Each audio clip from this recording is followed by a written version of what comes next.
พี่น้องยังมาพอกบหมักซังพี่น้องเลยถูจักหมักซังนี่บ่พี่น้องมากระซังบ่บางคนก็เดี๋ยวสิเอามาให้เบิ่งแต่มันกินได้บ่ฮู้ว่าเดี๋ยววันหน้าสิเอามาให้เบิ่งเห็นบ่พี่น้องนี่หมักซังเนาะถ้ามันสุกเฮากินนี่เดี๋ยวเฮาก็ทางในมันสิสมๆเนาะแต่ว่ามันเป็นแกนแบบว่าใช่ป่ะ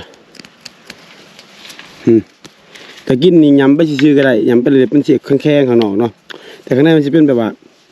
ถ้ามันสุกนี่มันจะออกแบบเละๆยำๆแล้วก็ทมทิ่มมันนะกินหนามันแหละข้างในมันจะเป็นแบบสมๆจะเป็นเนื้ออยู่หรอกข้างในมันจะเป็นมิดเนาะเป็นหมากผลไม้ตามธรรมชาติเลยพี่น้อง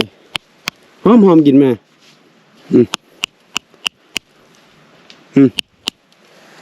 เด้อพี่น้อง